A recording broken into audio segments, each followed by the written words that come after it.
Stugotz here for 1-800-Flowers. Being a mom is like 1,000 little jobs all wrapped into one amazing responsibility.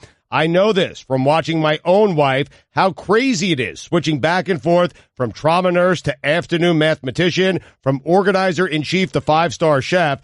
This Mother's Day, show her how much you appreciate every job she does with this special limited-time offer from 1-800-Flowers.com. Right now, when you get ahead of the Mother's Day rush, 1-800-Flowers will give you an exclusive 36 for 36 offer, 36 sorbet roses for just $36. That's only $1 per rose. With an impressive mix of pastel shades in pink, orange, and lavender, these roses are guaranteed to make her smile. Stunning sorbet roses are the perfect way to surprise all the moms in your life. Wife, aunt, sister, mother. These breathtaking roses from 1-800-Flowers are picked at their peak and shipped overnight to ensure freshness. 36 sorbet roses for only $36 is an amazing offer, but you need to hurry because it expires Friday. Just pick your delivery date and 1-800-Flowers will handle the rest. Don't put this off, guys. I'm telling you, order today from 1-800-Flowers.com. It's what mom would want you to do. To order 36 sorbet roses for only $36, simple. Go to 1-800-Flowers.com, click the radio icon, enter code Dan. That's 1-800-Flowers.com, code Dan. Hurry. Offer ends on Friday. Hey, what's up, everybody? I'm Carl Tart. I'm Jackie's Neil. And I'm Edgar Mopes here. And we are the host of a new show called Culture Kings on How Stuff Works. We cover a whole range of topics on this show, but one of the things that we talk about the most is sports because we love them. Jackie, what's the sports opinion you have? The Cubs are the best team of all time. That's ridiculous. Edgar? Kevin Durant is the greatest player of all time. Nonsense. My favorite basketball player is LeBron James. He's the king of the world, and we'll get into that on Culture Kings. Download it wherever you get your podcast, Apple Podcasts, or anywhere. Just listen to it, damn it. This is the Dan Le Batard Show with the Stugotz podcast. All right, I've got an alert by text here, Mike. Someone is writing in via text. Fire, Will Kane fire take on social media. Fire, get it immediately, please. We want these alerts when Will Kane has fire takes. We want to get those alerts. We want to get to a number of different things. Stugotz has something for his idols. Chris Mad Dog Russo and Mike Francesa. I've got something for Bill Cosby, Tom Brokaw, and Ryan Shazier, or the spectacle around Ryan Shazier that was deeply uncomfortable to me yesterday. But before we do that, we got to go to Stat of the Day because we got a good one for you. Start of the day, start of the day. It is the start of the day. Start of the day, start of the day. It is the start of the day. Start of the day, start of the day. It is the start of the day. Start of the day, start of the day. It is the start of the day.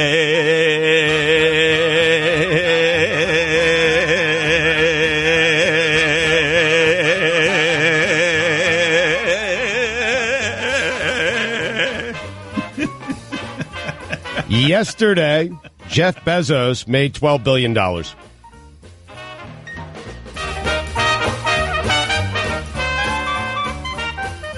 Guillermo, put it on the poll. Are you scared of everything Bezos is doing? Because I've gone from admiring him. He went from bookworm to leather jacket wearing assassin fighter pilot. And now he made $12 billion yesterday. Yep. Yesterday. From the hours that he woke up until about 4:34 Eastern time, Jeff Bezos made $12 billion. All right. I don't know what even to say to that. It's just, okay, is that going to keep happening? Because is he going to have all of it?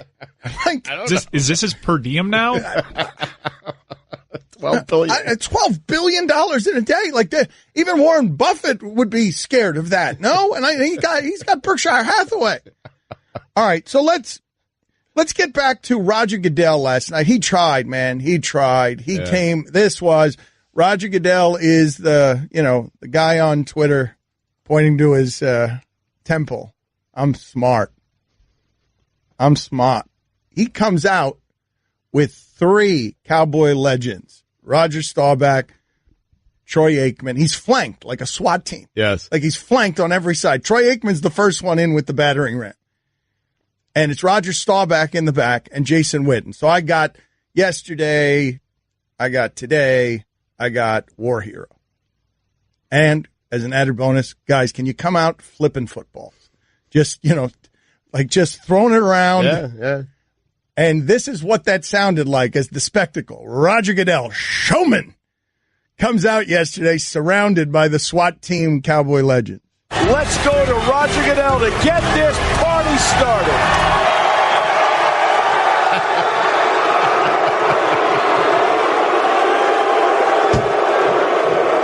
Welcome, football fans, to the 2018 NFL Draft, Texas style. I can't believe you guys are booing the Cowboys. Come on. That is a great line by Goodell. Now, wait, though. That's the funniest Goodell's ever been. All right, hold on a second. Hold on. Yes, that's funny.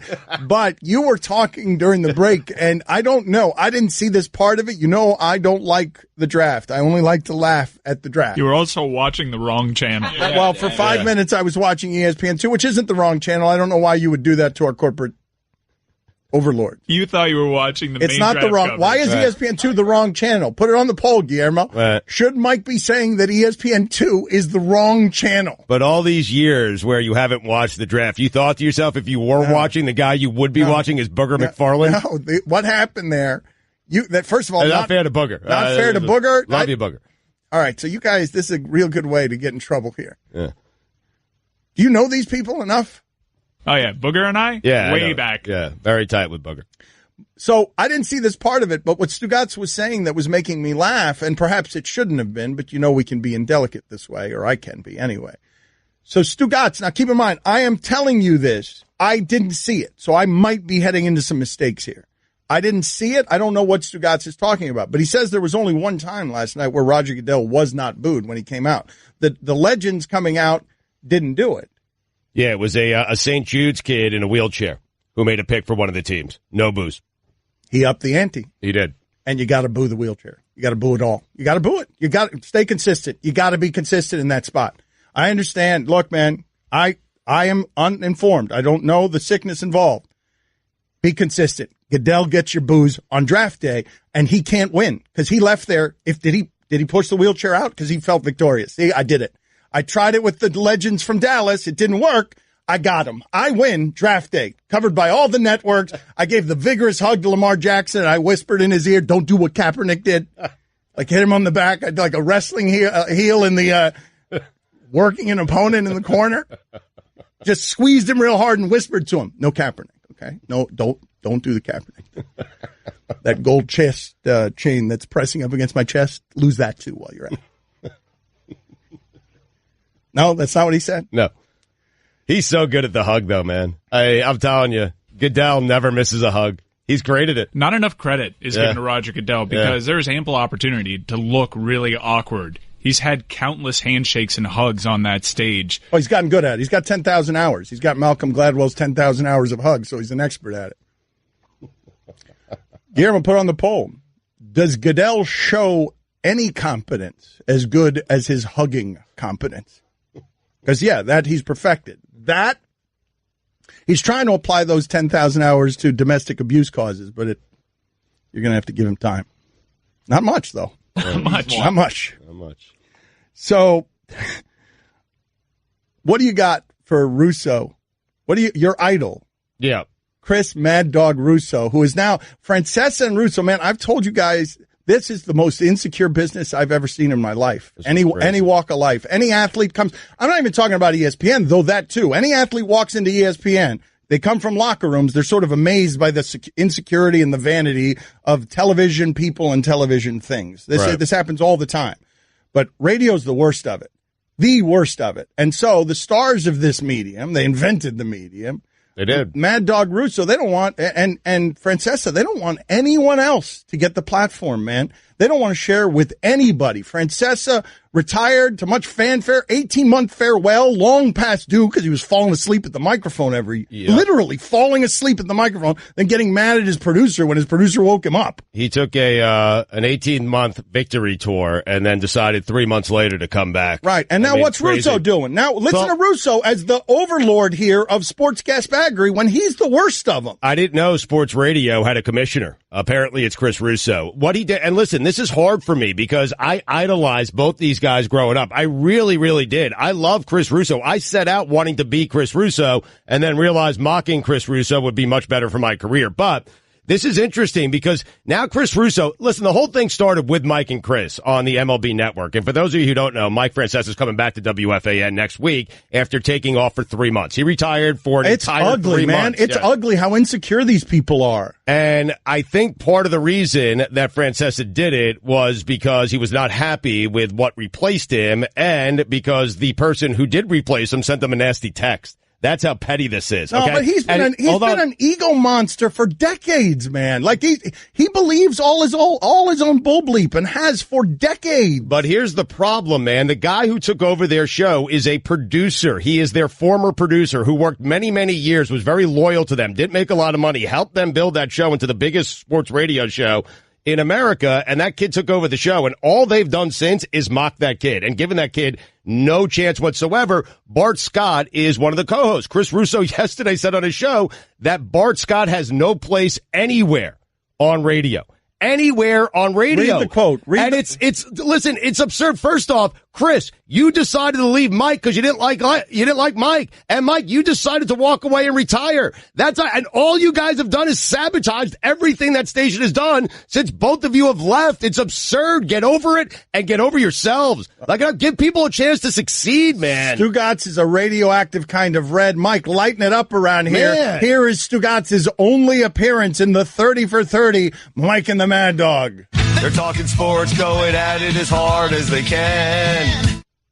I mean, listen, Bart Scott doesn't belong anywhere on radio. Who says? Chris Russo? Who cares what you have to say? And I agree with Bart Scott. Who cares? We love everything Chris Russo has to say, especially when he's hyperventilating. Yeah. They're talking sports, going at it as hard as they can. But not on this, Dan. I care what Chris Russo has to say, but not on this. Leave Bart Scott alone. Leave Chris Carlin alone.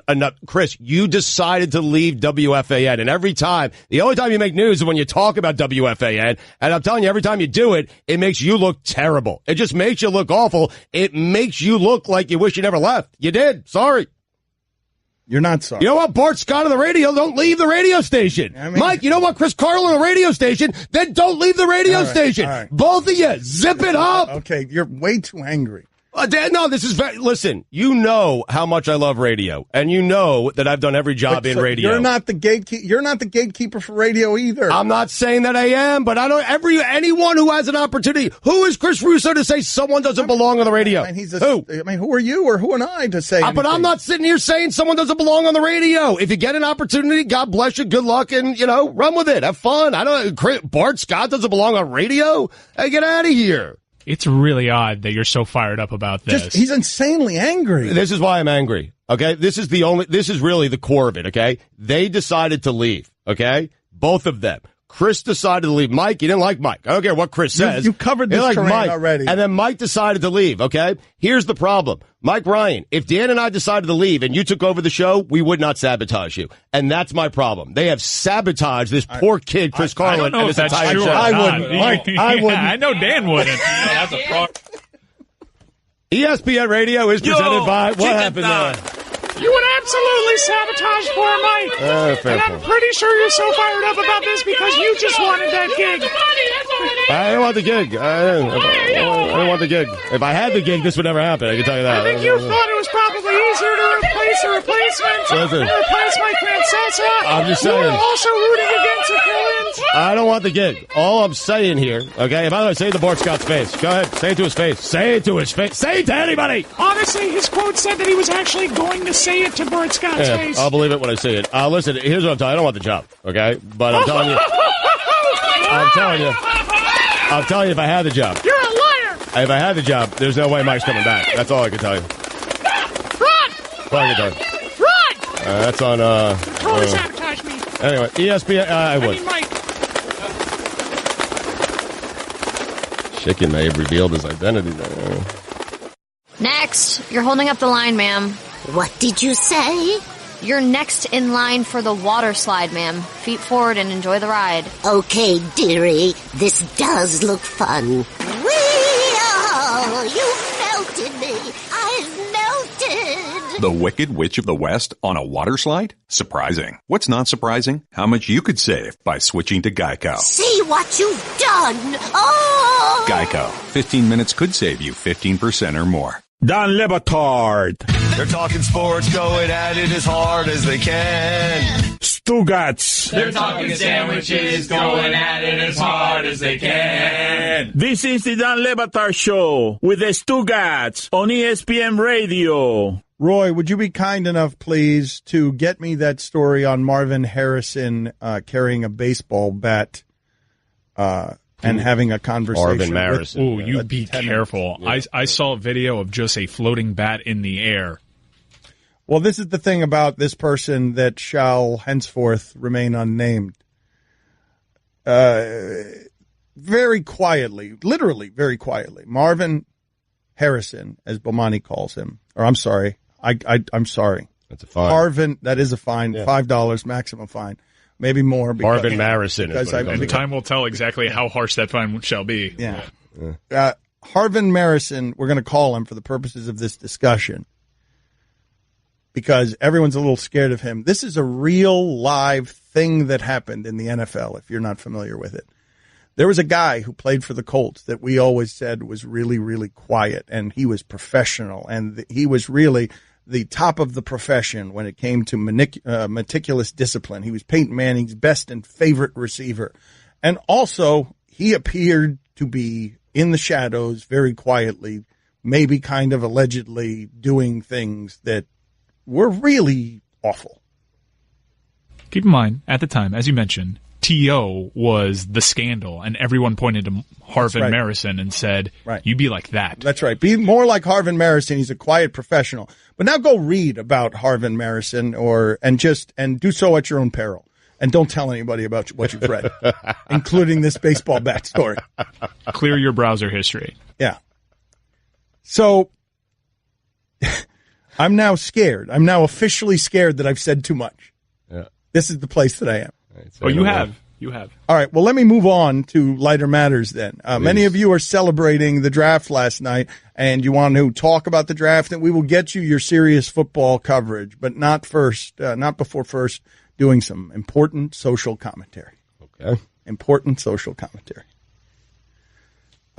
So Ryan Shazier last night, from what I'm told and from what I've read, this was a celebration. Football was celebrating that Ryan Shazier can walk again. I'm going to say that sentence again.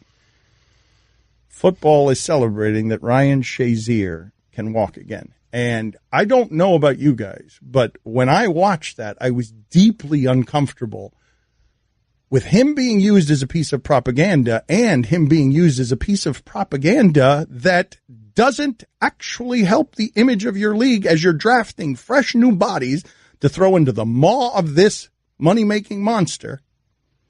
You're bringing before them the risk. And you're saying, look how great it is. He can walk. Look how great it is that this guy, a hero we're applauding right now, is able to get on his own feet as a world's best kind of athlete and take a step. That's what we're celebrating on all of these networks here, that risk, on all of these networks that broadcast all these fresh new bodies that are being thrown into the machine. And they actually thought it was a good idea to trot out in front of us a guy who we haven't been sure how dark his days have been because he's been in the hospital and he's been sick. And the pictures there are of him, it appears that Ben Roethlisberger is holding him up. Right. It has not been clear that he could take those steps. None of us knew how badly he was hurt, but there's an ambulance on the field and a prayer circle around this guy when he leaves. And then he goes into the darkness away from the TV lights and he vanishes until they prop him back up and bring him out now to celebrate more bodies being thrown into the violence. Now, I understand many of you are saying they're getting paid millions and millions of dollars, but I ask you, how many millions do I have to give you for you to be someone who will risk paralysis and celebrate something that they trot Shazier out there to celebrate that's just, I just couldn't believe what I was watching. In fairness, there have been some updates along the way on Ryan Shazier. There have been, but, and you've seen him publicly at places, okay? But Dan, what if he's in on that decision? What if Ryan Shazier wants to walk out on that stage? Look, this is not about Ryan Shazier. I'm not talking about Ryan Shazier. I'm talking about the risk that we're celebrating last night. Who the hell could blast Ryan Shazier? He can do whatever he wants on draft day. No, but blasting the NFL. What if the NFL, Ryan Shazier has a decision there, doesn't he? I'm not blasting the NFL. I'm looking at something that made me deeply squeamish yesterday because of the moral conundrum that this league is, that it's human cockfighting with the athletes bigger, stronger than ever, and our court system filled with, concussions and death and settlements. It's an uneasy tension that the sport keeps getting bigger and bigger, literally, becomes a bigger and bigger bank, is on all the networks running everything last night just to celebrate a nonsense day.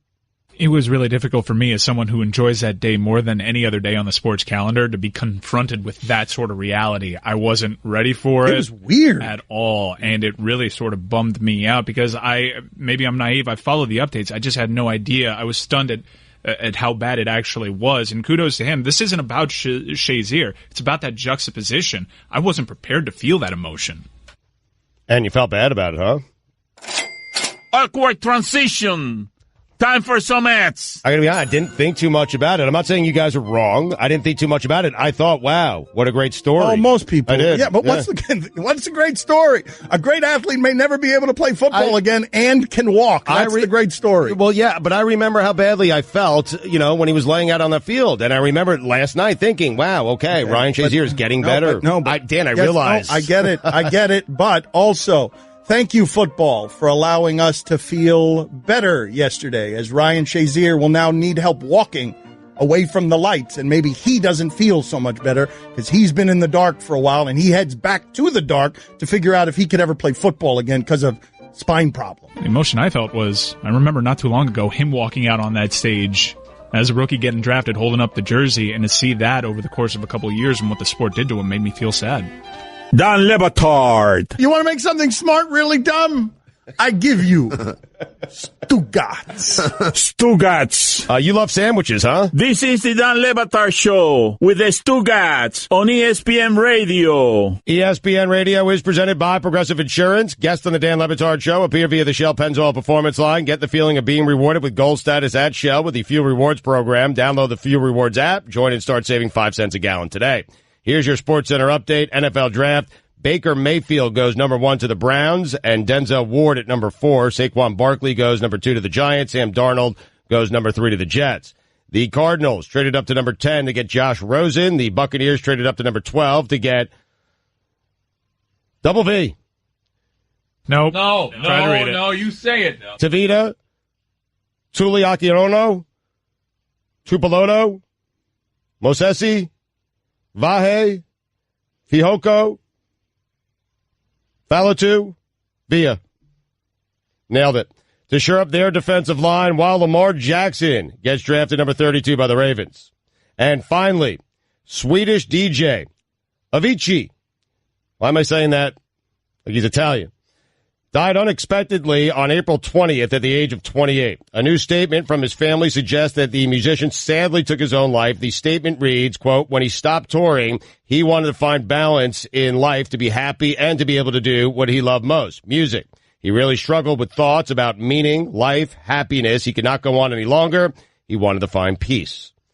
Being a mom is like 1,000 little jobs all wrapped up into one. This Mother's Day, show her your appreciation with 36 sorbet roses for $36 from 1-800-Flowers.com. To order, go to 1-800-Flowers.com, click the radio icon, enter code DAN. For all the latest headlines and information, tune in to SportsCenter on ESPN Radio all throughout the day.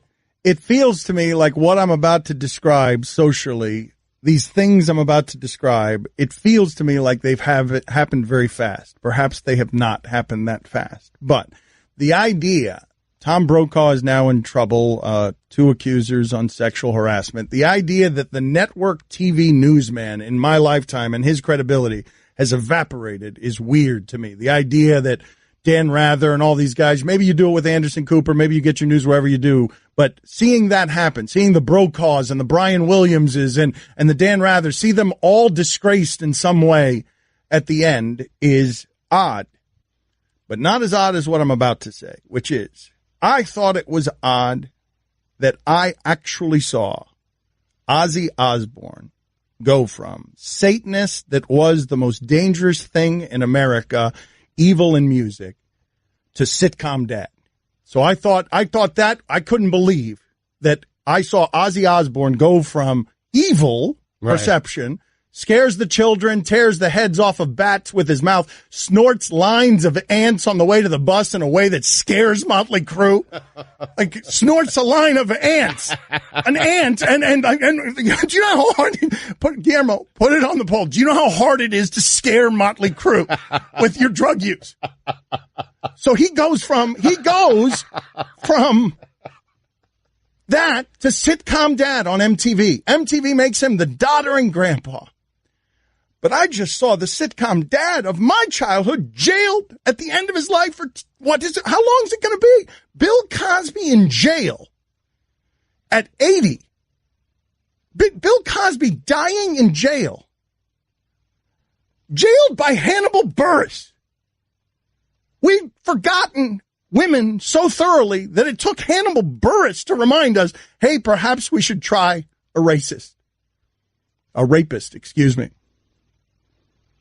It's a fun. Yeah, an unfortunate one. Yeah. Time now for Guillermo's useless sound montage on the NFL draft. How do you feel about this, Guillermo?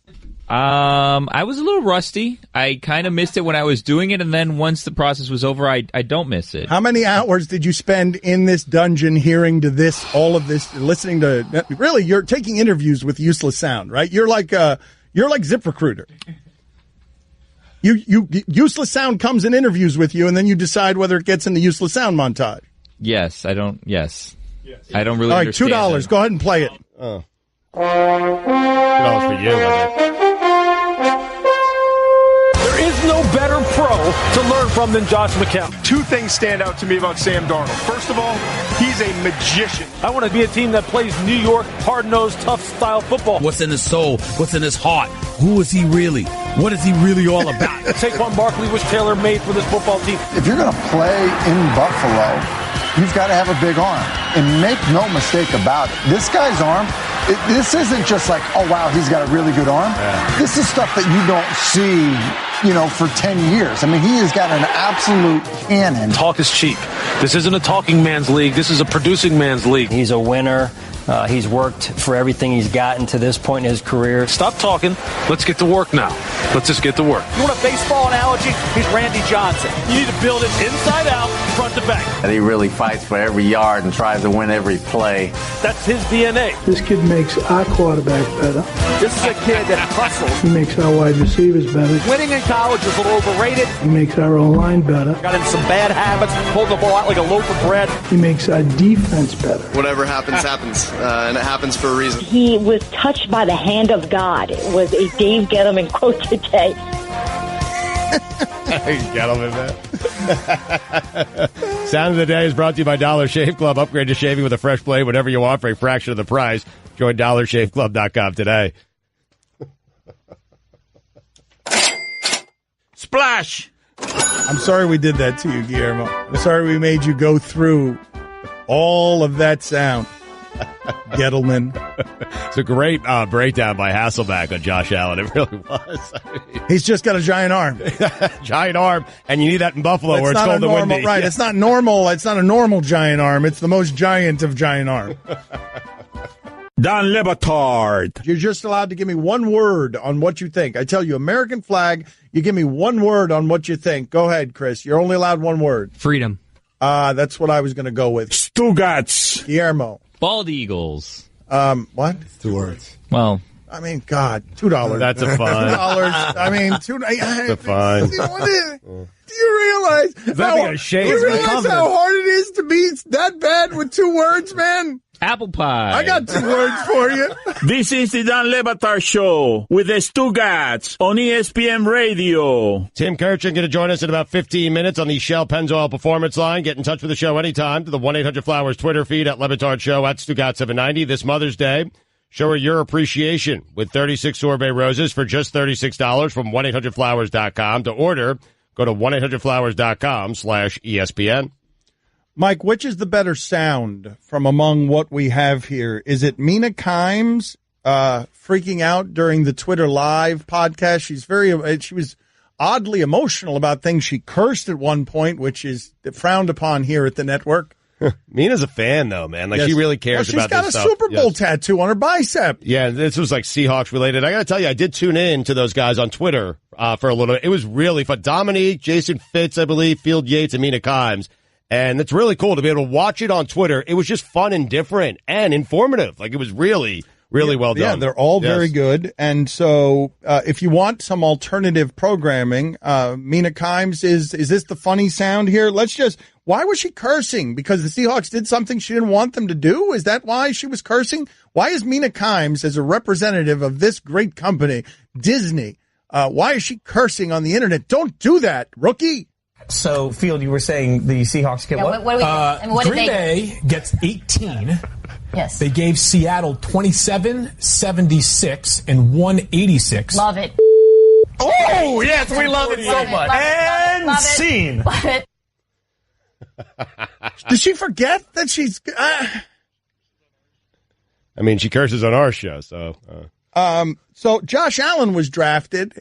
Josh Allen, if you saw what happened there, Josh Allen is sort of so amazing to me for a lot of different reasons. If you built a quarterback in a lab, it would look like Josh Allen. Oh, man. But we should probably build up to Josh Allen because that was the one that she was most hyped for. So let's go Saquon first. We want to give the people a nice little slow burn. Okay, that's fine. Let's go ahead and give so Saquon Barkley was taken number 2. Gettleman loves it, says it'll make the offense, the defense better, make everybody better, special teams make him better, make New York better, make the culinary experience anywhere, dining in Times Square better. Yeah, the pick is in. The Giants pick is in. Darnold. Come on. It has to be Darnold. I think they're going to go running back. I think Saquon goes off the board. No, I'm just saying. They go Chubb or Darnold. I'm just saying. The pick is in, by the way. The Giants are about to make their selection. It's got to be Darnold. With the second pick in the 2018 draft. I'm doing my Roger Goodell. Give it to him. The New York Giants select Saquon Barkley, running back out of Penn State. What is wrong with you? I called it. I'm just saying. Why? I love you. Saquon Barkley, fantastic. Maybe the best player in the draft, but why? Okay. All right. I love that. Does Sam Darnold look like a Lego policeman? Oh, wow, yes. That is fantastic. That's yes. tournament team. Yes. Write it down. Number Tournament 1 seed, team. right? I mean, man, that is good. So far. Oof. Really? Oh, that's great. Oh, yeah. Proven tournament team. Yeah. All right, I'm stolen from a texter. I am not claiming that as my own. That a texter in the 561 sent that. I didn't know whether it was good or not. It's been a while since I played Legos. Give me the big Mina Kimes sound here. This is Mina Kimes reacting when Josh Allen was drafted. Keep in mind, again, on Josh Allen, this is so football because as I was saying, if you were to build a quarterback in a lab, it would look like Josh Allen.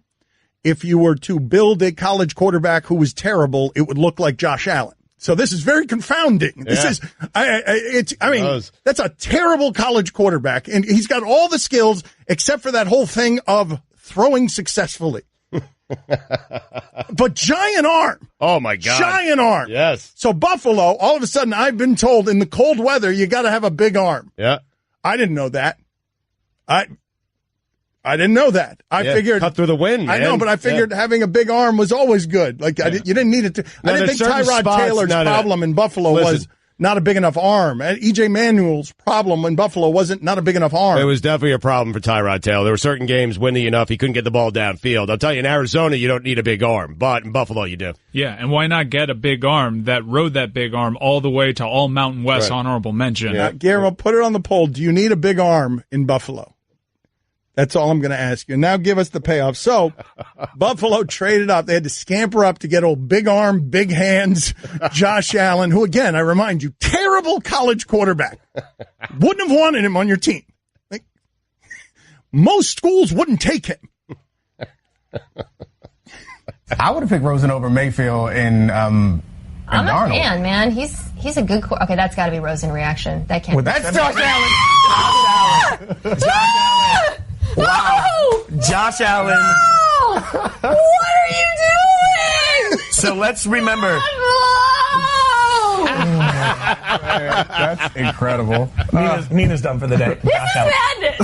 I'm sorry. Like, someone has to speak for reason here. Somebody has to speak for logic and statistics. I know stats Hear ye. I come here defending statistics and logic and playing good in college. What? This is nuts. This is crazy. It is. I don't. Awesome. When you people watch this draft and you hear all these people talking, don't you say to yourself, they don't know anything. Nobody knows anything. Wait a minute. So Josh Allen is good, even though every single time that I've never heard his name in college, I've thought to myself, this guy's not any good. And now everybody's telling me that it's like consensus. No. Big giant arm. And I'm like, but what about the whole thing about throwing the passes to people who catch him and they score points? He didn't do that. That he was not good at. I think he had under 2,000 yards. His arm is too big for a 5-yard intermediate route. The arm is so big that the receivers are just getting knocked over, or is it injured? Is there a plague of injuries among receivers getting hit in the face by the big arm? I don't know, but I will tell you this. His highlight package is the most impressive thing I've ever seen. I fell in love with him, too. One deep ball, and I'm like, yeah, I'll take him. But, again, I expect these people who are actually giving the millions of dollars to know more than me about that stuff. I'd give it to him. Are you crazy? No, I wouldn't give it to him if it was my money. He was terrible. Stugotz here for 1-800-Flowers. Being a mom is like 1,000 little jobs all wrapped into one amazing responsibility. I know this from watching my own wife, how crazy it is, switching back and forth from trauma nurse to afternoon mathematician, from organizer-in-chief to 5-star chef. This Mother's Day, show her how much you appreciate every job she does with this special limited-time offer from 1-800-Flowers.com. Right now, when you get ahead of the Mother's Day rush, 1-800-Flowers will give you an exclusive 36 for 36 offer, 36 sorbet roses for just $36. That's only $1 per rose. With an impressive mix of pastel shades in pink, orange, and lavender, these roses are guaranteed to make her smile. Stunning sorbet roses are the perfect way to surprise all the moms in your life. Wife, aunt, sister, mother. These breathtaking roses from 1-800-Flowers are picked at their peak and shipped overnight to ensure freshness. 36 sorbet roses for only $36 is an amazing offer, but you need to hurry because it expires Friday. Just pick your delivery date and 1-800-Flowers will handle the rest. Don't put this off, guys. I'm telling you, order today from 1-800-Flowers.com. It's what mom would want you to do. To order 36 sorbet roses for only $36, simple. Go to 1-800-Flowers.com, click the radio icon, enter code Dan. That's 1-800-Flowers.com, code Dan. Hurry. Offer ends on Friday. Hey, what's up, everybody? I'm Carl Tart. I'm Jackie's Neal. And I'm Edgar Mobley's here. And we are the host of a new show called Culture Kings on How Stuff Works. We cover a whole range of topics on this show, but one of the things that we talk about the most is sports because we love them. Jackie, what's the sports opinion you have? The Cubs are the best team of all time. That's ridiculous. Edgar? Kevin Durant is the greatest player of all time. Nonsense. My favorite basketball player is LeBron James. He's the king of the world, and we'll get into that on Culture Kings. Download it wherever you get your podcast, Apple Podcasts, or anywhere. Just listen to it, damn it. Every week during the baseball season, ESPN's premier baseball insider joins Dan and Stugotz to drop some hardball knowledge and take your calls. Honey got me swishing like a dreadlock. She don't wrestle, but I got her in a headlock.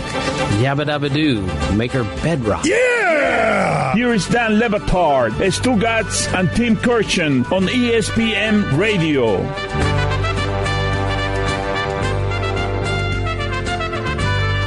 ESPN Radio is presented by Progressive Insurance with more than 30 unique coverage options available. Progressive knows small business. Learn more at progressivecommercial.com. Tim Kurkjian going to join us in just a second here on the Shell Pennzoil Performance Line. He takes your phone call 786-456-4837. Here's your SportsCenter update. Stanley Cup playoffs. The Penguins came back to beat the Capitals. You still believing in the Capitals there, Mike? Ovechkin. Still their year. Yeah. 0 for his career in the playoffs. And the Golden Knights routed the Sharks. So, team, the Jets-Predators series gets underway tonight. The Bruins-Lightning series starts tomorrow. And finally, ABBA is reuniting and will release new music for the first time in 35 years. What? Are you kidding me? What? That is amazing, man. 7 goals. Incredible. For all the latest headlines and information, tune in to SportsCenter on ESPN Radio all throughout the day. So Tim Kurkjian joins us now. He does every week, as he does every week. 786-456-4837 is the telephone number if you want to talk to Tim Kurkjian. Baseball questions, etiquette questions, whatever you got. Does Tim Kurkjian, does Danny Cannell look like the friend who belches, then blows the aroma in your face? Does Sam Darnold look like he was conceived at a frat house during rush week? Does Tom Thibodeau look like he sweats while taking a shower? That he does, right? That he does, for sure. Isn't he the antacid guy? No, is he? Oh, yes. Yeah, Tom Thibodeau is loosening his tie because his stomach is upset about something in the antacid commercial. That's correct. He's also, my father also says he looks like a butcher, which is not clever, but is true. Paul, you're on with Tim Kurkjian. Go ahead, Paul. Hey, Tom, for the first time in MLB history, there will be more strikeouts than hits this month. How big of a problem is that for the future of the game? Thanks. Yeah, I'm a little worried about this. I have been for the last 5 years at least, and really for the last 30 years. It's just too much, guys. I love the game. I always will. But too many guys are swinging as hard as they can on every pitch. They are swinging the same on 3-0 as they do on 0-2, and even though the pitching today is ungodly great, and I don't know how anyone ever puts it in play, we have to have an adjustment from our hitters because there are just way too many strikeouts. We're going to have 10 guys strike out 40 times before we get to May. And I know it's a different time and it's a different era, but Tony Gwynn's strikeout high was 40. DiMaggio was 39. Yogi Berra was 38. And now we're going to have a dozen guys maybe strike out that many times before we get to May. It's too many, and that's one reason why the games last so long as we average 16.5 strikeouts per game. Against Iowa, Josh Allen had 174 yards passing, 0 touchdowns, 2 interceptions. Mike, you're on with Tim Kurkjian. Go ahead, Mike. Hey, Tom. I want to know if the Phillies can keep this up, and more importantly, could Gabe Kapler win a Royal Rumble with all 30 MLB managers? Oh, that's a good question. Excellent. That's a good question. Yeah, Gabe Kapler would probably win. You know, he lifts weights. I think I'm even told he lifted with the players early in spring training, which I found unusual, but he's in phenomenal physical shape. Doug Rader would have killed him in a fight years ago, but not anymore. I would say, yes, he would win the Rumble, and yes, I think the Phillies are pretty good. Now, they're not going to win that division, but I think they're in the playoff hunt for a wild card because the additions they made with Jake Arrieta and others, they're better than most people thought, including me. Josh Allen, Nebraska, 5 interceptions. Chris, you're on with Tim Kurkjian. Go ahead, Chris.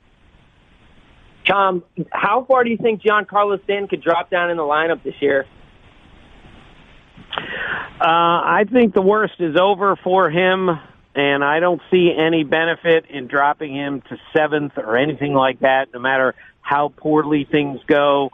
But that lineup is going to be so long and so deep once everyone gets healthy, and they are close to it, that it's just going to be breathtaking to watch that team swing the bat. We're starting to see the early signs of it, but I just think Stanton's had his worst stretch, and he will be pretty much very good the rest of the way. Josh Allen, Nevada, 145 yards. Parker, you're on with Tim Kurkjian. Go ahead, Parker. Hey, Jim, what would your wife say is the best thing that you cook for her? Well, I stink at it, but I try. I can make chicken marsala pretty well now. I've tried it many times, really fouled it up the first 5 times. But I've got it now, and I think she will acknowledge that it's pretty good. And I won't say that about too many things I cook, because I repeat, I stink at it. Josh Allen, Oregon, 9 completions, 24 attempts, 64 yards. Do you agree, Tim Kurkjian, that Pau Gasol looks like a flightless bird? A flightless bird of some sort? He was an ostrich a year ago, wasn't he?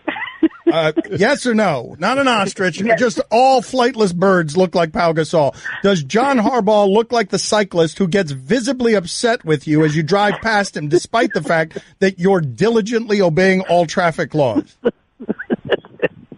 Does Trey Wingo look like the red-faced soccer dad who charges the ref after a loss only to flop on the ground like a fish when accidentally bumped by a 6-year-old? Kevin, you're on with Tim Kurkjian. Go ahead, Kevin. Hey, Mr. Kazakhstan, how you doing? I was wondering, who do you think would win at arm wrestling, Mike Trout or Aaron Judge?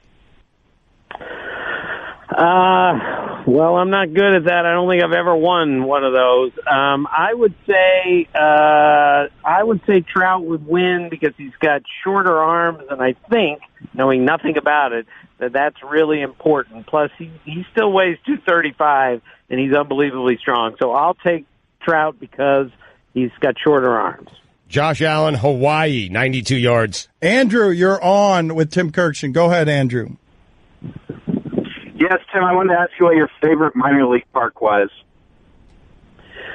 Well, I haven't been to many lately, I must say, but I did cover the Alexandria Dukes in 1978-79 in a place called 4 Mile Run Park. And one of my writer friends at the Washington Post just jokingly called it 3 Mile Island Park. Just kidding. And it got in the paper for one edition the next day. He was just messing around to see if the desk would catch it, and the desk didn't catch it once. So it went as 3 Mile Island Park, right at a very sensitive time. It was not funny, but 40 years later it was. Well, okay, no, it's still not. But the idea, though, the idea, Tim, that you would be asked for your favorite minor league ballpark and it would conjure a story from 4 decades ago that involves that kind of disaster doesn't give off favorite. All right. As I already said, I haven't been to very many minor league parks lately. Brian, you're on with Tim Kurkjian. Go ahead, Brian. Hey, Tim, I was wondering, I know you were in Puerto Rico recently for a 16-inning game. I was wondering, what's the longest game you've ever been a part of? I covered a 19-inning game one year. I never got to 20. 16 was pretty long, 5.5 hours, 2-1 final, and promoted a interesting discussion on the air whether we should be going to a runner on second base in the 12th inning with nobody out. I'm still against that, but after that game, my Carl Ravitch was all over it. We can't do this anymore. 16 is excess innings. That's enough. 70 yards passing against Air Force. Craig, you're on with Tim Kurkjian. Go ahead, Craig. Hey, Tom, what's the proper etiquette for replacing a toilet paper roll? Over the top or under the bottom? I'll hang up and listen. I don't even pay attention. Either one works, but given a preference, I'll go over the top. Thank you. Graham, you're on with Tim Kurkjian. Go ahead, Graham. All right. Andy, you're on with Tim Kurkjian. Go ahead, Andy. Hey, Tom, my best friend is moving at the end of the month, and I need to give him and his wife a really good housewarming gift. Got any suggestions? Again, I am a man. I'm really bad at these things. I for a kind of a wedding present, it wasn't a wedding present, it was a pre-wedding present. I bought one of those shop vacs for the guy, and God, I get yelled at for that. I thought it was a really practical choice to give people moving into a new house. I gave the guy a shop vac so he could clean up his garage, and I got yelled at. 32 yards against Eastern Michigan. Lenny, you're on with Tim Kurkjian. Go ahead, Lenny. Hey, Tom. Jung-Ho Kang, I hear, is allowed back in the United States. Will he be playing for the Pittsburgh Pirates this season? At some point this season, that certainly is a possibility. I'm not sure, but I would guess yes. He's a pretty good player, and even though he's been through a lot all on his own, I think they will consider bringing him back if he remains their property. North Dakota, big game, 19 yards. Larry, you're on with Tim Kurkjian. Larry. Hello, Tim. My question is, will Don Mattingly be fired mid-season or at the end of the season? Thank you. I'm going to say neither. I saw them quite a bit this spring and on opening day, and I sensed, and maybe I'm the most naive guy ever, that he and Derek Jeter are on the same page. Mattingly is very much a developmental guy. He's very much a teacher, and privately and publicly he said he's, this is what he's in for, and I believe him. So I say he doesn't get fired during or after this season. David, you're on with Tim Kurkjian. Go ahead, David. If you had to choose between LeBron James and Josh Beckett, who would start at quarterback for the Dolphins? Okay, so that's an interesting question. All right, so a baseball pitcher who's excellent or LeBron James, who would be in Tim Kurkjian's scouting prognosis a better quarterback for the Miami Dolphins? Well, I would take the pitcher because he obviously has a throwing motion that somewhat resembles what a quarterback has to go through. Tim. So I will take Josh Beckett. Tim, you're not allowed at this network to not pick LeBron James there. Like you are obviously, such a I dork. would take LeBron James at any other position other than quarterback over a strong-armed major league pitcher. All right, put it on the poll, Guillermo, at Le Batard Show. Who would you rather have as a quarterback, Josh Beckett or LeBron James?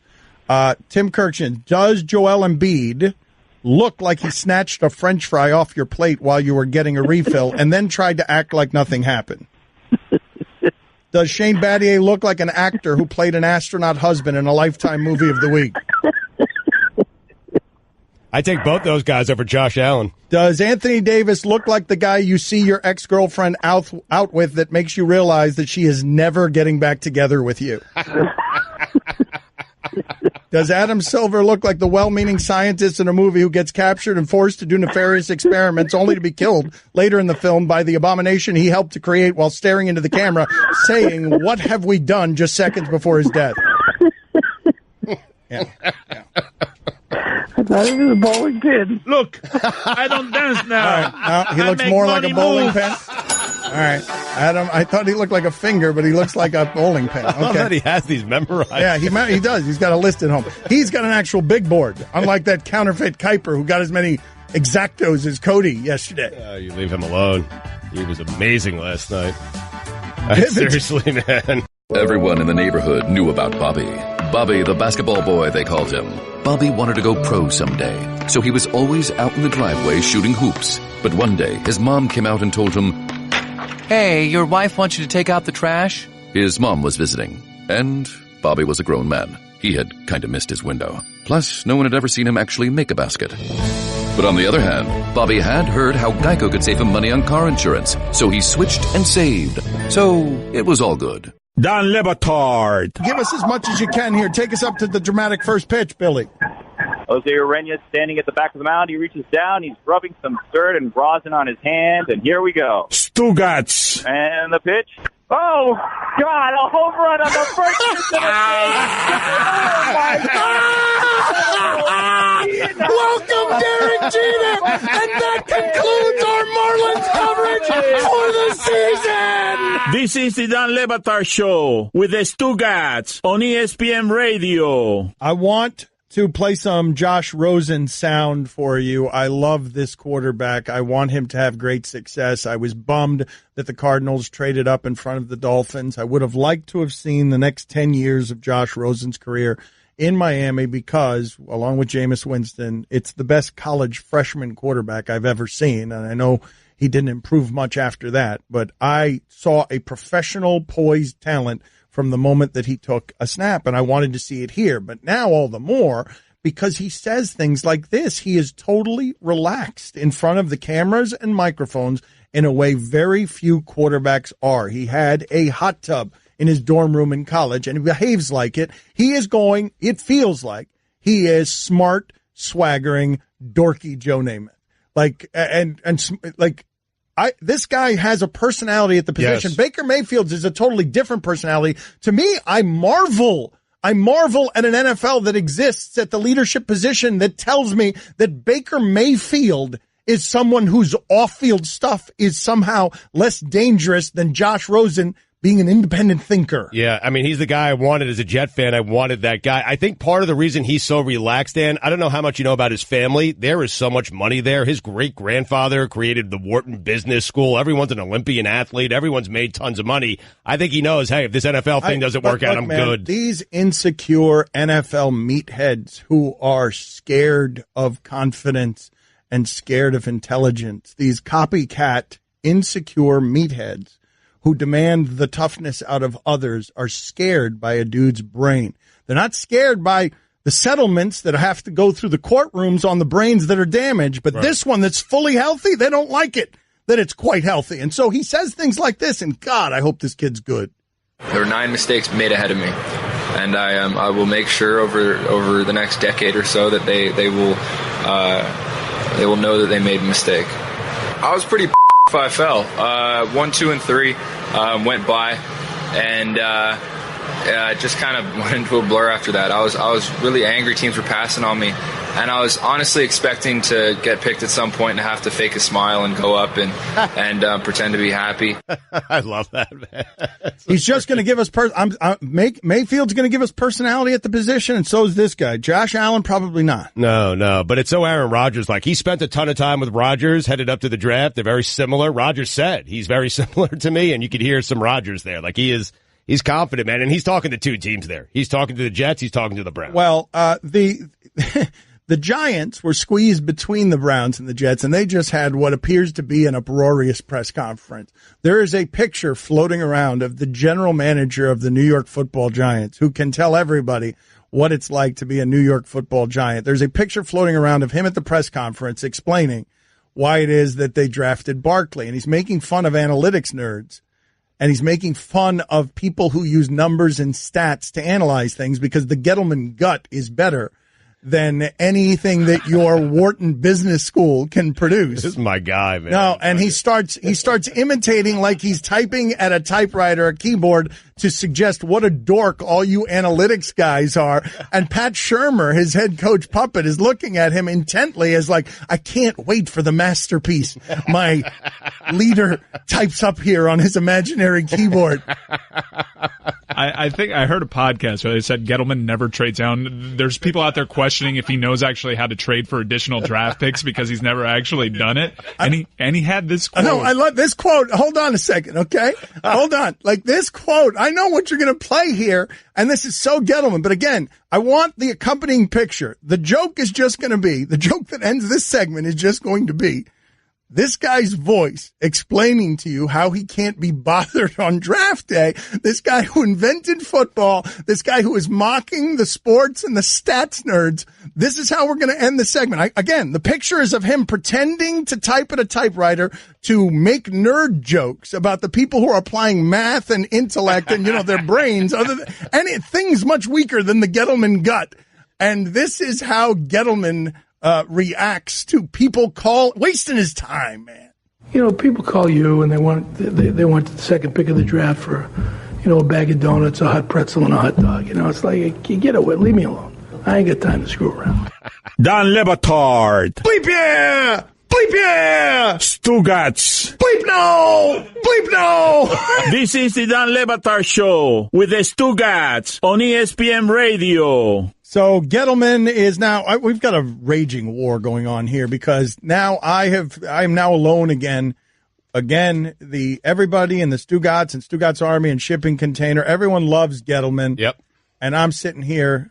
How can you not love Gettleman? How can you not be a Gettleman just like the rest of us? We are Gettleman here. Listen, we are Gettleman, and we want a weekly show with this guy. We do. We want a weekly show with Gettleman, not during football season, just year-round, okay? Just talking to him about stuff.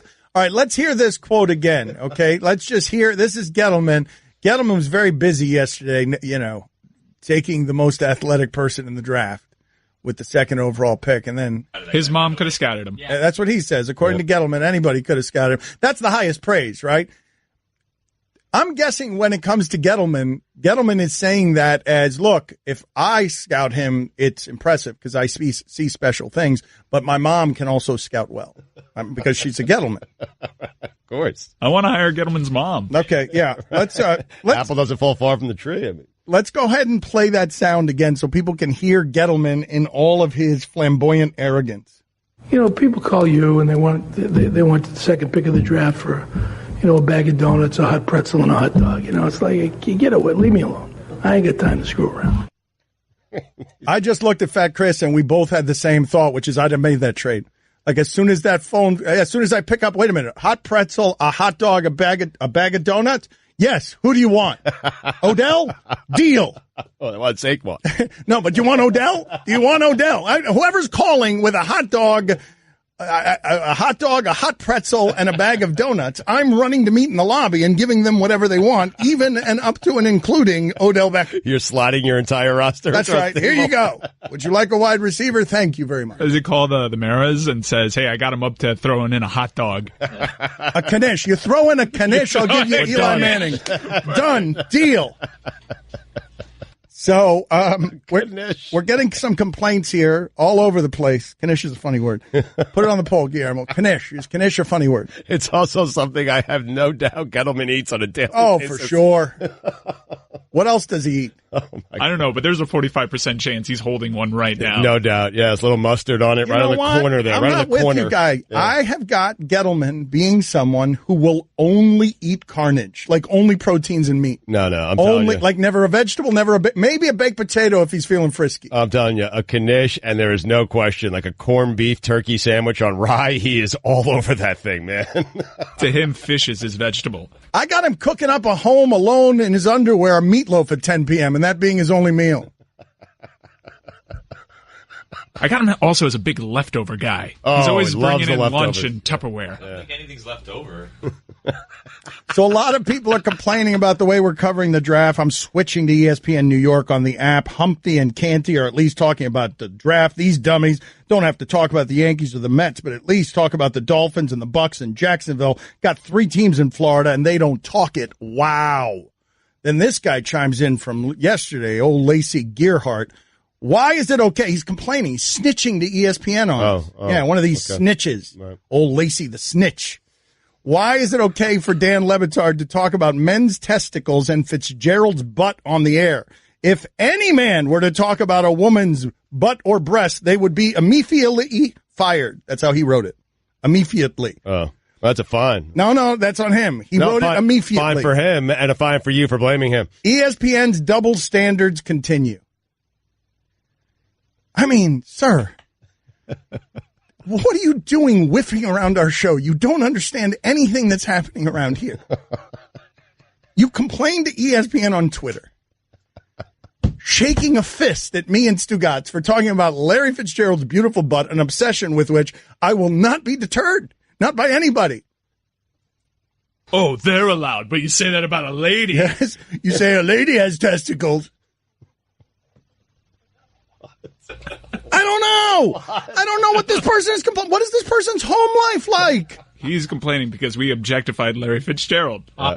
I mean, we do and we will. And I will not apologize for it. Let me explain something to you, okay? I understand that in 2018 there are all sorts of new rules.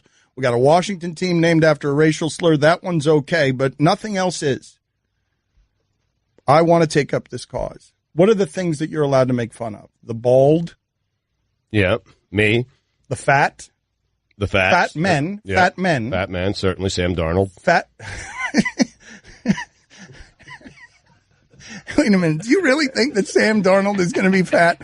Like I know we've been making a couple this of buffets joke. over there. Is it the double chin? The chin is already hanging down in a way that makes me all too uncomfortable. It's never harmed Roethlisberger.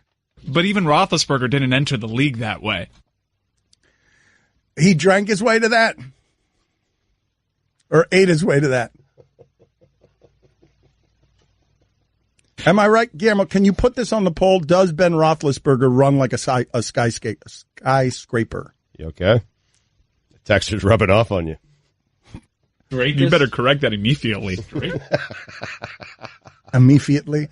Are you guys excited for Avengers? A lot of people are talking about this. Oh yeah, man! I can't believe that. Wow, you're opening the door for Avengers talk. I mean, it's huge. Thanos finally making his way to Earth, and Thor is the bridge between the Avengers and the Guardians of the Galaxy. This is so exciting. Well, Kevin Smith called it a masterpiece, and he's a pretty good guardian of that galaxy. You know what I mean? Like Kevin Smith is. He said he saw it. He saw a screening, and he says it's a masterpiece. Yeah, this might be the biggest movie ever. Look at this cast. It's absurd. Wow. I'm so happy Disney owns us. Are people, are they a Disney joint? I didn't even know that. Yeah, Disney owns Marvel, which is one of the more brilliant investments ever. They've made a few of those over the years. This company, Disney, I think they know what they're doing. Yeah. They're on to something. I mean, this whole thing. Hopefully I'm the second biggest investment.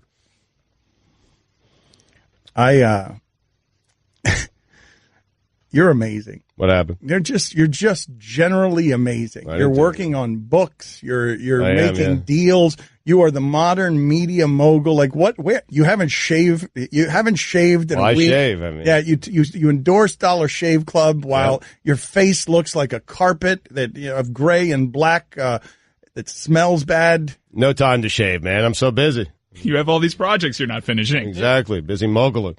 Can you guys explain to me where this book deal stands? Listen to what happened here. Stands with me making a lot of money. Stugotz is not doing a lot of work in negotiations to print his personal record book. Nobody wanted to help him with it in the shipping container because there was another one of these cockamamie ideas that was going to produce a 99-1 split for Stugotz's favor on money that they would never earn. And so Mike picked up the project, and now there are people bidding for it. Yep. And where do we stand on Stugotz's personal record book, for which I imagine Mike and the audience and the shipping container is going to do all the work, and you're going to take all the money? I quoted Mike a percentage that I won't honor, and other than that, there's 3 publishing companies who are vying for the right. I'm just waiting for the right offer. That's it. I mean, I have the whole outline is done and 1 chapter. That's what I sent. Mike alleges that there are no outlines and no chapters. There's an outline and a chapter on KD. I promise. I've been told that this outline and this chapter is coming my way for 3 weeks. I didn't send it to you. I know. He keeps saying keep saying that the first chapter's done. He keeps asking you for it. You've been saying you're going to bring it in for a month, and you haven't yet. Here's what I did. Well, first off, the publishing company. Can you read to us from the first chapter right there on your computer? I will not do that. I will tell you that the publishing companies have asked for this. I was hoping that Mike, knowing the percentages that were discussed that are going down by the day, that Mike would take the initiative and write the outline himself. He did not do that. I will still honor the percentages that we discussed, but you got to get to work. Why would I do it if you're telling me it's done? I did this and I did Durant, and I don't want to do anything else. That's it. See, this is the problem. You're asking me to do an outline. You're claiming it's finished. It is done. Then send it to me. No, it's already been sent to the publishing companies. Where are the Kentucky Fried Chickens? Where are the Kentucky Fried Chickens? Unleash the Kentucky Fried Chickens. They are undefeated, never lost.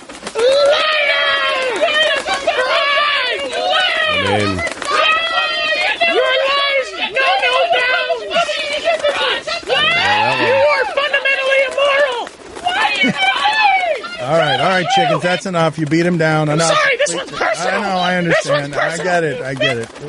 Nothing they said that's untrue. Please get back in the cage. I'm now scared of the chickens. The chickens are unruly. They're aggressive. They're confident, and they're undefeated. Please get in the cage, chicken. Thanks. I take you back to that night where the Thunder are up 3-1. It's Durant, it's Westbrook in the Western Conference Final. It's very well written. It is. And then I tell you to close your eyes and imagine Michael Jordan playing for the Pistons. Unbelievable book. Make a fortune. 5 cent, 10 cent, dollar. I haven't written anything past that yet. Don Le Batard. Why do we still do this, honestly? Why do we still work with him? Why do we put ourselves halfway through? Why do we work with this person? Old. We should stop working with him. Yeah. We have offers. We need to find someone. You have offers. I don't have offers. Stugotz. Oh, hey, Dan. Hey, man, what's up? Back. We were just talking about how much of a delight you are. So we pivoted. I think we're in a good place. This it's going to be so good this year. Get ready. Great to see you guys so confident. Yeah. Flying high. Yep. This is going to be an utter disaster. He's still here. I've been working with him for 12 years, and I still go home upset with myself that I allow this to happen. I am clinically depressed because of this guy. By the way, support me at my house on Wednesday night. Really? Yeah. I need it after this. I'll see you there. I hate him. This is the Don Le Batard Show with the Stugotz on ESPN Radio. We just saw Louis Riddick on First Take. He was wearing a T-shirt. I did not recognize him. I'm not lying. I'm not making that up. I'm not exaggerating. I was looking at him for about 10 seconds, and then I'm like, I don't know who that is. Right. I hope he's okay. What do you mean? I've never seen him without a suit on. I don't know. Okay, he was wearing a shirt. Well, has anyone else noticed? A couple of questions here.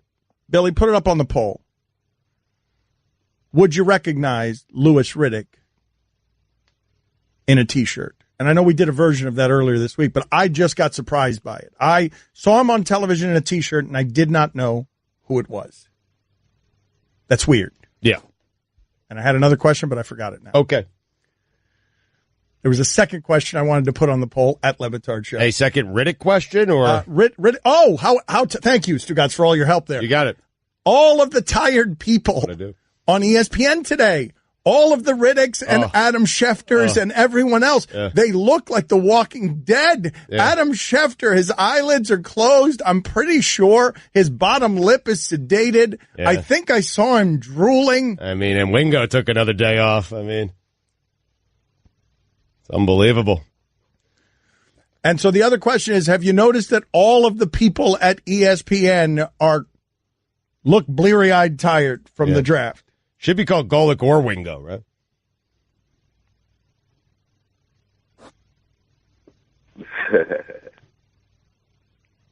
Yes. Yeah. I think it would be better that way. Golic or Wingo. Now, I'm telling you, Max looks great.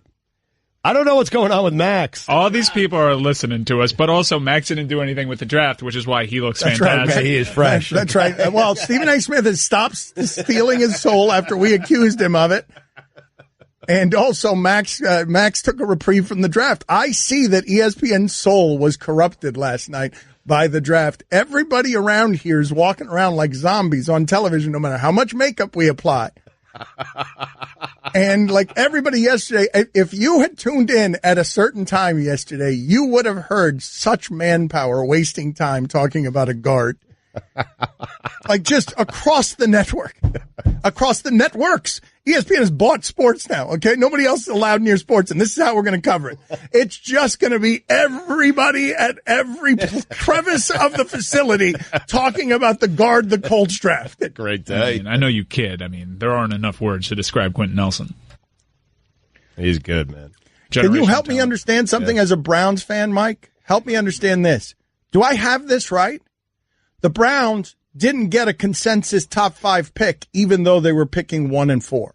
They didn't get, in their 1 and 4, they didn't get one of what were viewed as the consensus top 5 pick. Yeah, I think according to ESPN's rankings, they got the number 6 and number 14 overall prospect. A lot of that, it's sort of tricky math because the Browns, everyone says they have to go quarterback, and none of the, I think the highest ranked quarterback is number 4. So you're already going to look kind of dumb when you approach it that way. But if we agree that we're all just guessing here, right? Like, who cares? I love what the Browns did. I love the fact that they took Baker Mayfield. I don't know anything about the cornerback that they took. Well, I just think it's weird, though. This is what I think is weird, right? You just failed on Johnny Manziel. Baker Mayfield is the number 1 pick. Looks different than any number 1 pick we've ever seen. Like, that size doesn't get drafted number 1. That size gets questioned and makes Drew Brees drop. Yes. Like that, so it makes me wonder, okay, are we headed toward the Lamar Jackson, Deshaun Watson, Baker Mayfield NFL, where the next evolution is, oh wait, it was not cement-footed quarterback? Because I don't understand why Baker Mayfield is being taken number 1. That size and that playing style has never been drafted number 1 unless its name was Michael Vick. I was watching NFL Network and they made a good point saying you only have outliers because the NFL just doesn't draft quarterbacks that are 6 feet. So you only have a handful of examples. The more they draft, you'll have more outliers. Man, Mike Glennon got $50 million just because his neck is 6 inches longer than everybody else's. The NFL did that. That was a thing the NFL did. They measured Glennon's neck and gave him $50,000 and a franchise job.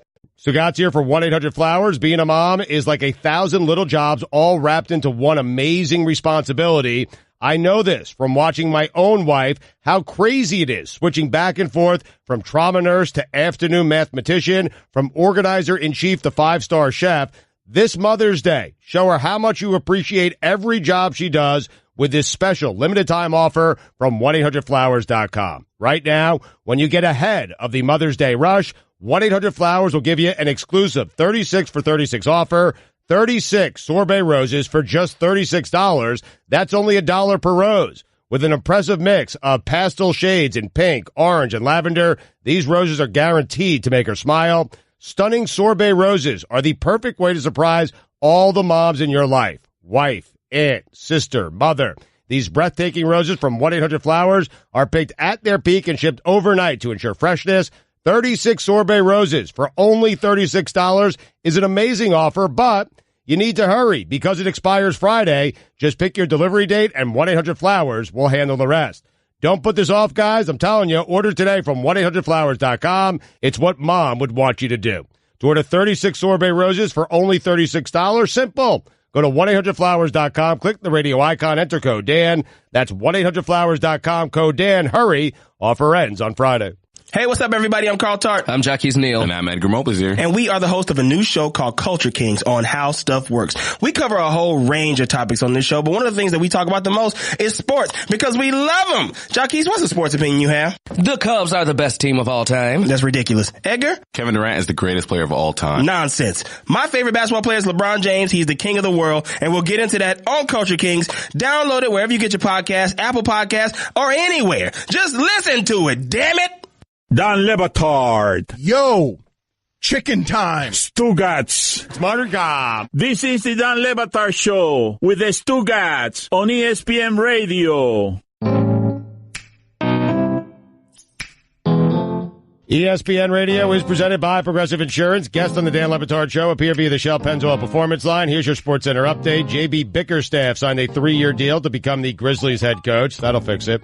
Jaguars and Fulham FC owner Shad Khan said that his potential purchase of Wembley Stadium doesn't mean that he's moving the Jags to London. I'm saying that he is. And finally, singer Janelle Monáe has come out as pansexual. In an interview with Rolling Stone Thursday, Monáe revealed what gender she has dated and clarified how she identifies. Being a queer black woman in America, someone who has been in relationships with both men and women, I consider myself to be a free love proponent, she told the magazine. But then later, I read about pansexuality and was like, oh, these are things that I identify with too.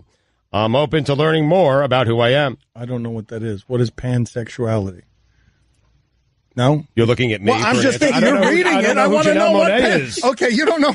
I don't know who Janelle All right, is. somebody help me with pansexuality. I've never heard that before. Again, you're looking at me. Okay, I'm looking at the group. The group. Pansexual is not limited in sexual choice with regard to biological sex, gender, or gender identity. Isn't that bisexual? Pansexual is not limited in sexual choice with regard to biological sex, gender, or gender identity. Yeah, you're limiting it by just saying bisexual. Okay, so there are other genders?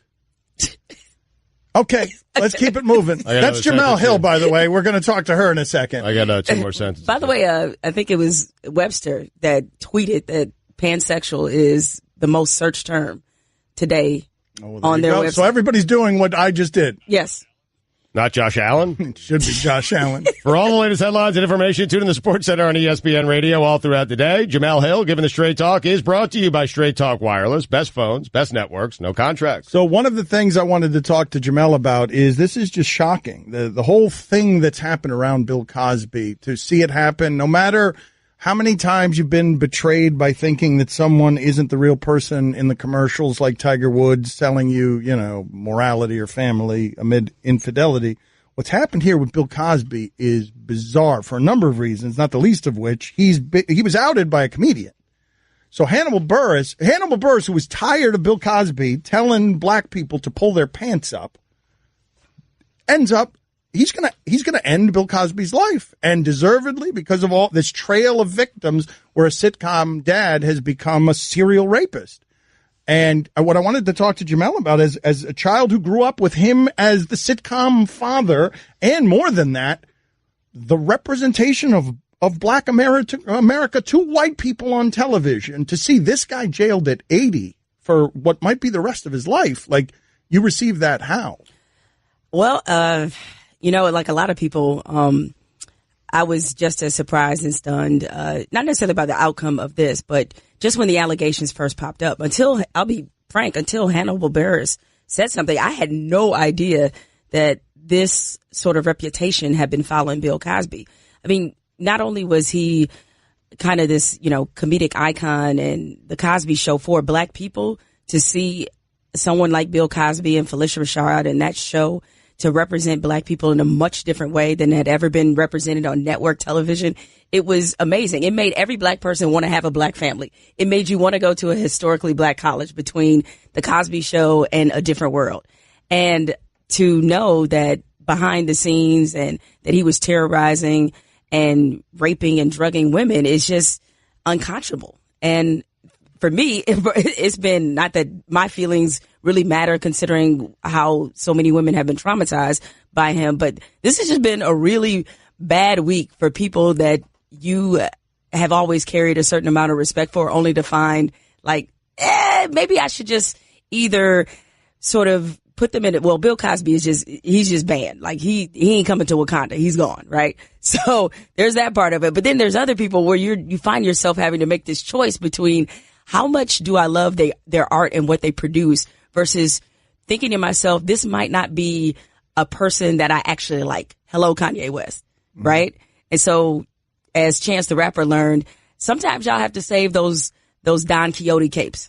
Like, it ain't for everybody, right? Use them judiciously, right? Be careful. Right. Because now Chance is like walking all that back. So is it everybody? Nas too, right? Nas is my favorite rapper of all time. And Khalees was actually one of my favorite singers. And, you know, they had a very ugly divorce. And this week she revealed that there was some she's alleging physical and mental abuse. And I'm like, but he's my favorite rapper. Well, that's what a lot of the comedians were dealing with Louis C.K. Like, is Bill Cosby the start of this? Is Bill Cosby the start of the Hollywood crumble toward perversions? Like, did it start with Hannibal Buress? Is this all of this stuff that's happened to Hollywood? Well, I think it started with Cosby. It just took so many years to get a conviction on Cosby. No, but it's not a conviction. Nobody was paying attention. Then a comedian starts making a joke, and he's just bothered because Bill Cosby, for a long time, he was dealing in respectability politics. He was telling black people how to behave, and white people were applauding him and giving him Jell-O Pop commercials. And even black people were applauding them, you know, especially to a generation like my mother's generation and even my grandmother's generation. They looked at Bill Cosby, every time he went to different cities and would basically be coming to black communities, telling black people how to act. Black people were supporting that kind of rhetoric. I mean, they were. And so it wasn't just, you know, white people. And Bill Cosby was considered in that untouchable lane. R. Kelly used to be in that lane. There's another one, right? And hell, man, hell, a bunch of deviants, all of us. But then this is the other part of this too that's difficult to process, is that of course you know what, you know, Bill Cosby has done and he deserves to be criminalized. But then you look at people like Charlie Rose, is getting a new show, right? And you see the white dudes are doing it and they're not losing their freedom. Charlie Rose is getting a new show? Is he really? Yeah, I heard that he was getting a new show. I did not know that. That is something that is news to me. That seems insane. I would have assumed that all of these guys would be banished to the outskirts of entertainment. But in keeping with what it is that you're saying, I have been marveling at all of these old icons that are tumbling here. We were talking before you came on about the idea of the broadcast news anchor. All of them have been smeared. It doesn't exist anymore. What happened, Mike? The rumor is Charlie Rose might get a new show where he interviews other accused harassers. Oh man, that is such. That's not an Onion article either. I'm sorry. No, that's a real article. Hold on a second. Hold on a second. Who's going to have Matt Lauer on the show? No, hold on a second. Hold on. And what? Cosby's not getting a rape show, is he? Like where he talks to other rapists about how to rape? Come on, you're kidding me, right? According to Page 6, there's a pitch making the rounds for a new #MeToo atonement series. What? So he's going to profit off of. It's going to be a career turn for Charlie Rose, who was hanging out in his underwear in hotel rooms around 25-year-olds who didn't want to be around him in his underwear. It's a heady play. I mean, it is a heady play. I can't dispute that. Charlie Rose, I salute you. You've got better agents and marketers than... How's that pitch meeting go, though? You know what would be great? It's if I atone for me harassing. I will be publicly disgraced interviewer. Right. And interview other publicly disgraced people. I love the idea of this. They'll love it. That's right. Charlie Rose is sitting there putting out the calls to Weinstein. I want you to be our first interview. Harvey Weinstein. Who knows their behavior better than me? That's right. Charlie, please. I'm the expert here. Wait, interview? Weinstein might be producing this. That's right. Producing and the first interview. Right. Charlie can ask him, tell me how to pleasure yourself into a plant.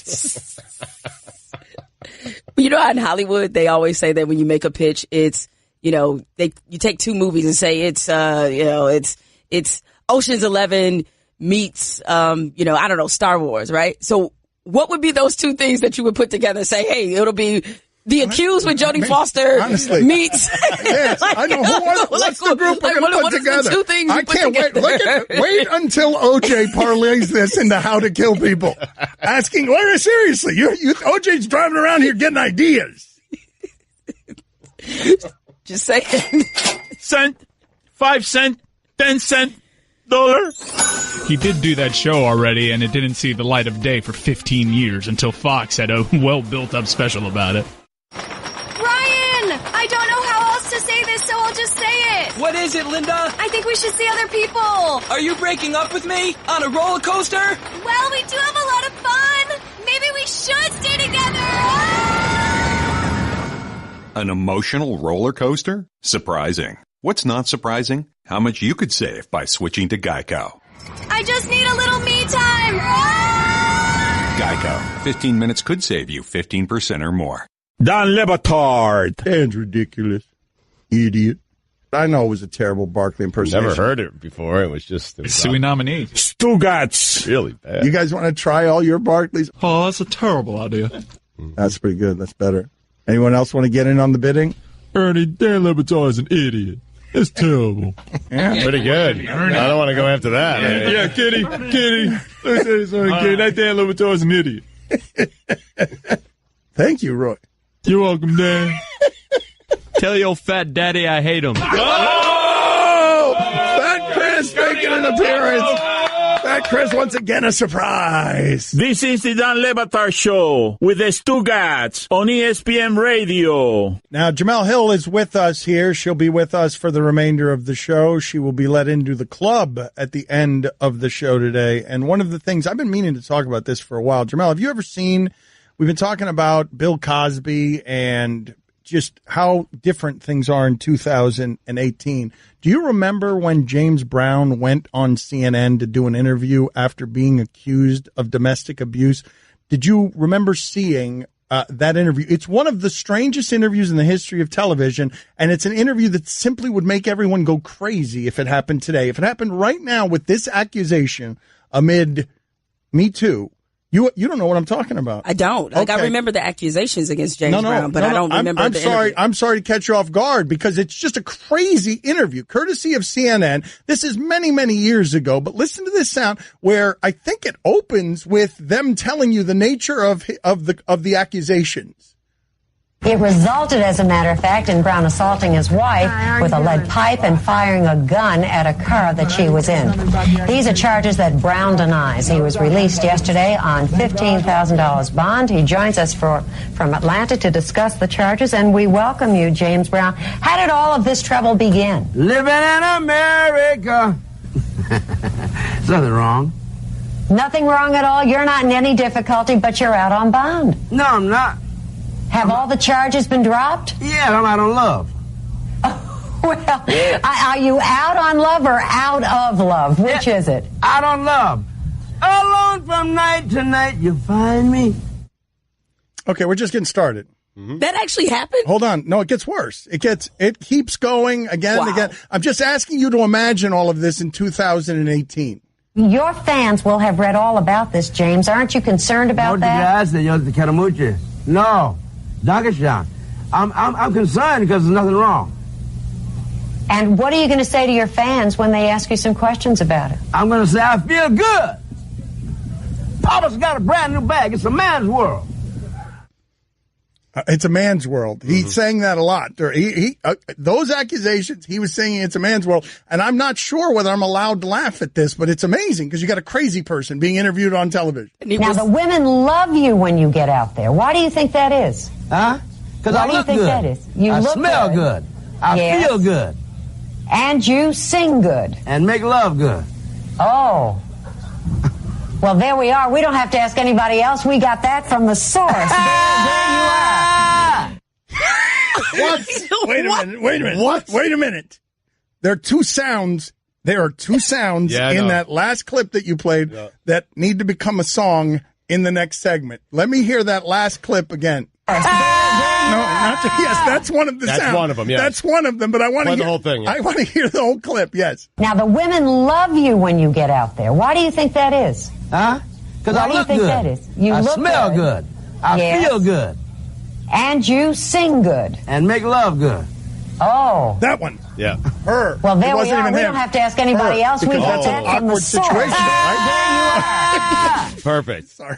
That and yes. Okay, now, so. And why have you let me listen to this, man? Because it's crazy. I'm about to go. I have a few James Brown CDs. Now I feel like I got to go home and burn them all. because of the conversation we were just having. Jemele, no more Cosby, no more. No. Why are you taking away all my black heroes, Dan? Tear them down one at a time. Oh my God! What do you got, an Obama sex tape back there somewhere? Like, is that next? Anybody else you want to take down, Dan? While you're at it, Papa's got a brand new bag. It's a man's world. It's a man's world. Yeah. It's a hell of a song, though. I gotta say, it's a great song. This is the question that I want to ask you. The idea of separating the art from the artist. Like, how do you do it with Nas? How do you do it with Bill Cosby? How do you do it in the NFL if you're, Baker Mayfield? If you're someone who just, is so uptight moral that you think Baker Mayfield is an affront to your team's morality. You got to do it to a point. Like, everybody has a different line. And, like, okay, we were talking about R. Kelly. Like, R. Kelly... It feels so weird to say he defined my childhood. God, it feels so bizarre to say. But that was in high school. R. Kelly was the dude, right? And we all loved all of his music. And so, years you hear whispers, but you don't really know anything. And so whatever, it goes on. And so it reminded me recently of this conversation, rather. We may potentially have an awkward moment here in a second. Just warning you. So me and my boyfriend, like we were, having an intimate moment, I should say. And, we were playing some music and the R. Kelly song came on. Oh, no. And it was like, oh, no. Mood destroyed. I was like, we got to fast forward that. Yeah, we got to fast. So, like, I couldn't. Because now you're thinking about. You're right. Okay, you want me to stop there? Okay, I'm sorry. Well, no, I'm just saying no. Like now, like once I heard, my mind's telling me no. Like once you hear that. Guillermo, put it on the poll. Has that happened to you during an R. Kelly song? Put that on the poll because yes, that would be disturbing to get lost and have R. Kelly visual images. It was just like, no. Gotta hit fast forward. I had the same thing happen to me with that Gringo documentary, Mike.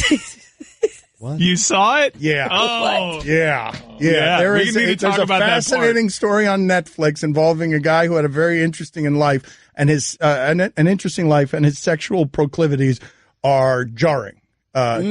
Just jarring beyond R. Kelly. What realms beyond R. Kelly. Anyways, that's saying something. Yeah. I've never heard of such a thing. It's not in this documentary, what this tycoon enjoyed is not something I've ever heard of anyone ever enjoying before. No, it seems pretty crappy. Don Le Batard. It's Friday. I'm getting into the weekend. I want to get my drink on. Stugotz. We've got to open up the club. Open it. Open it. Open it. Now. What is the computer buffering? There it is. This is the Dan Le Batard Show with the Stugotz on ESPN Radio.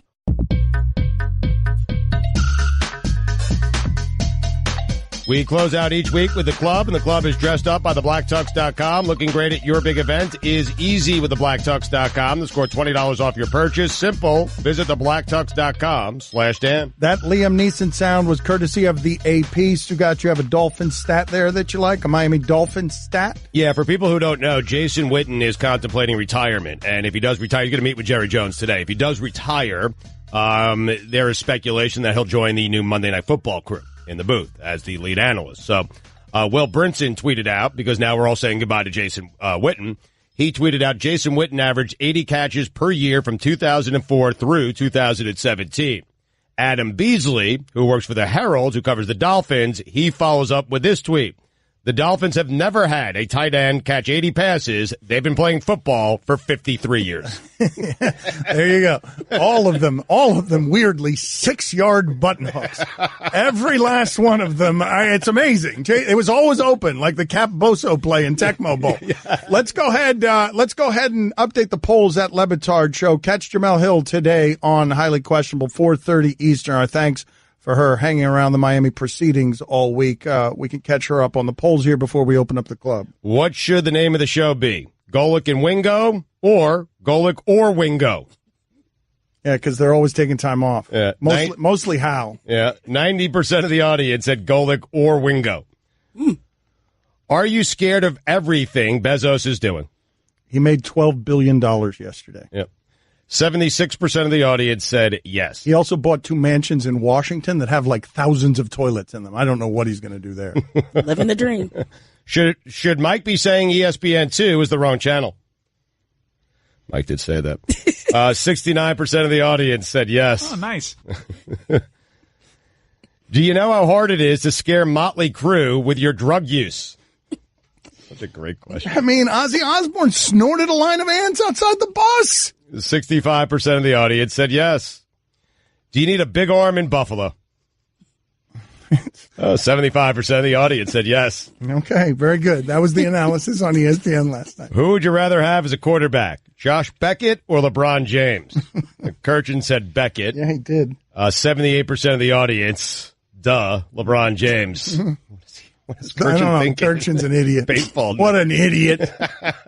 Is Knish a funny word? We think Gettleman, the Giants GM, is eating a Knish right now. 80% of the audience said yes. Does Ben Roethlisberger run like a skyscraper? Like a tall building. When he scrambles out of the pocket, if a tall building had legs, that's how it would scramble. Pretty overwhelming. Because it doesn't even make sense. It's like the top half of his body doesn't move. It's just the legs. 94% of the audience said yes. Would you recognize Louis Riddick in a T-shirt? 79% of the audience said no. Has that happened to you during an R. Kelly song? 64% of the audience said no. Okay, so that is unique to the Jemele Hill Central experience. On that note, let's open up the club. Jemele, that's funny. Yeah, it is funny. It is disturbing, though. I understand. The whole thing is like you're getting. It's just. Yeah, I mean, R. Kelly. You don't want R. Kelly on your radio. You don't want your Bill Cosby on your television. You don't want. See, if it were Bill Cosby, if like, say, somehow the channel and Bill Cosby came on, I'd probably keep going. All right, really, very good. Get past the Cosby show. Right. I'd keep going. Right. I wouldn't even recognize it. Okay, all right. So, what am I gonna say? Hey. Let's go, Mike. What's the first sound in the club? If these people actually knew as much as they said they did, they would actually have a job with an NFL team. That is arrogant Josh Rosen. We love him. Hope that he throws for 7 million yards. What else is in the club? I've never looked at a blue whale fart bubble. I've never looked at a blue whale's fart bubble. That is Ron McGill. What else we got? Well, he's bad. Baker Brown, baddest man in the whole damn town. That is all of Cleveland is singing that along with Greg Cody. Or Baker was. Brown. Baker Brown. Who else in the club? If you experience the loss of Oladipo, please call your doctor immediately. Playoff pee sounds like a urinary infection. Who else in the club? You heard Josh Allen 2 weeks ago. People were adjusting Josh Allen in Vegas. They got dramatically on Josh Allen because they were hearing that same buzz. And now you hear a little buzz on Josh. Like, somebody knows. I've known John Dorsey longer than you guys. And he ain't telling me. Wow. That, of course, is Mel Kiper at regular speed. Who else in the club? You would have to kill me before I'd let you win. That's Baker Mayfield. Mm-hmm. Yes. And where's he going? A place that he would have died 31 out of the last 32 games at the end of the game. Could only go up, though. I mean. I'm trying not to lose. Oh, you're dead again. Oh, the Browns killed another quarterback. Who else is in the club? I can't wait to get you on the golf course, man. I mean, I cannot wait for this one. No, I mean, you're mentally weak. No. That is Chris and Billy in a reenactment of the Bryant Gumbel Derek Jeter interview. If you trade your best players in exchange for prospects, it's unlikely you're going to win more games in the immediate future. We didn't know if it was a contention. Did you ever see that? Did you end up seeing the HBO Real Sports thing? Because I never saw it. Yeah, I did. Yeah. Was it good? I mean, Jeter completely turned me. You're now rooting for Jeter? He's so good looking, man. I expect this team to, as presently configured, to compete. It seemed feels like it was 7 months ago, doesn't it? I expect this team to, as presently configured, to compete. You threw up a freckled index finger, a pudgy freckled index to compete. Who else? Yeah. Who else in the club? Compete. Who else in the club? Oh, that thing. That bit. How are you guys not? How are you airing that again? Well. Who else? Sorry, I said sorry. Oh, there you go. Mina always apologizing. Sorry, I said sorry. Who else? I had to dress up as an inflatable giant poop. That was Carson Palmer, of course.